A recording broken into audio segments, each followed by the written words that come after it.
Film Sutlej, जिसे पहले पंजाब 95 के नाम से जाना जा रहा था, ये फिल्म रिलीज होने के सिर्फ 2 दिन बाद इंडिया में स्ट्रीमिंग प्लेटफॉर्म से हटा दी गई है।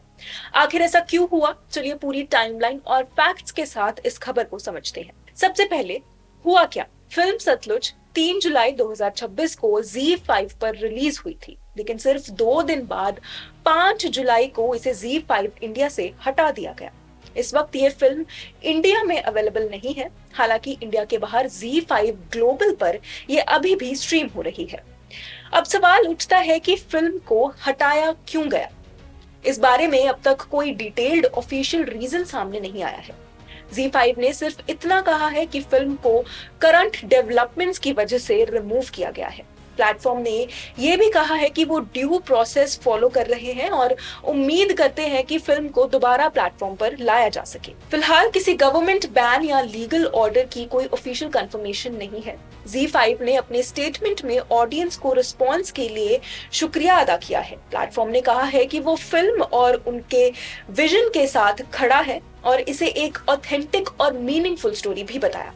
स्टेटमेंट में यह भी लिखा गया कि सतलुज में have been paused but we hope to bring it back soon. अब जानते हैं कि फिल्म किस पर बेस्ड है।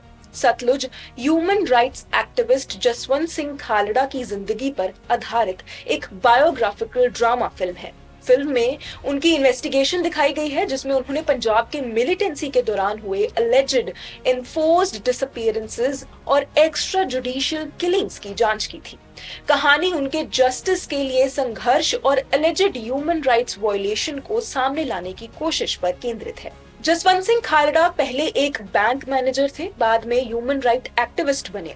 उन्होंने दावा किया कि गवर्नमेंट रिकॉर्ड्स में हजारों अनआइडेंटिफाइड बॉडीज के इलीगल क्रिमेशंस और डिसअपीयरेंसेस का जिक्र था, जिनके परिवारों को कभी सूचित नहीं किया गया। साल 1995 में उनका अबडक्शन हुआ।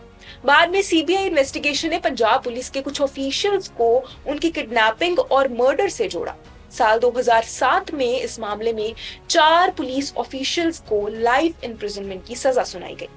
अब बात करते हैं कंट्रोवर्सी की। यह फिल्म पंजाब के इतिहास के एक बहुत सेंसिटिव चैप्टर को दिखाती है। इसमें स्टेट एक्सेसेस और ह्यूमन राइट्स वायलेशन के एलिगेशंस को एक्सप्लोर किया गया है। इस सब्जेक्ट की वजह से फिल्म को कई साल तक सेंसरशिप और लीगल हर्डल्स का सामना करना पड़ा। फिल्म की सेंसरशिप जर्नी भी काफी लंबी रही। इसका ओरिजिनल टाइटल कल्लू काड़ा था। बाद में इसका नाम पंजाब 95 रखा गया और आखिर में सतलुज के नाम से इसको रिलीज किया गया।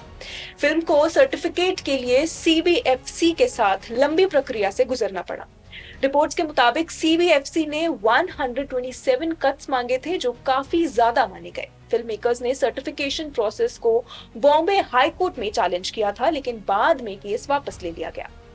फिल्म का नाम 2023 में भी चर्चा में आया था, जब इसे टोरंटो इंटरनेशनल फिल्म फेस्टिवल के लिए सिलेक्ट किया गया, लेकिन स्क्रीनिंग से पहले ही प्रीमियर विड्रॉ कर लिया गया। प्रोड्यूसर्स का कहना था कि ये इंडियन अथॉरिटीज की इंटरवेंशन के बाद हुआ। रिलीज भी कई बार डिले हुई। सर्टिफिकेशन इश्यूज की वजह से फिल्म लगभग 3 साल तक अटकी रही। इसका थिएट्रिकल रिलीज 7 फरवरी 2025 के लिए अनाउंस हुआ था, लेकिन वो रिलीज नहीं हो सका।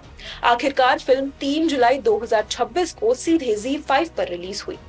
फिल्म के इंडिया से हटने के बाद लीड एक्टर दिलजीत दोसांझ ने सोशल मीडिया पर फिल्म का एक क्लिप शेयर किया। उन्होंने लिखा कि फिल्म का भी वही हाल हुआ है जो जसवंत सिंह खालड़ा के साथ हुआ था, और इसके साथ #I challenge the darkness भी यूज किया। फिलहाल ये फिल्म सिर्फ Z5 ग्लोबल पर इंडिया के बाहर अवेलेबल है। फिलहाल इस मामले में इतनी ही ऑफिशियल जानकारी सामने आई है। This is Kalpana signing off, but you stay tuned for more such updates and verified news.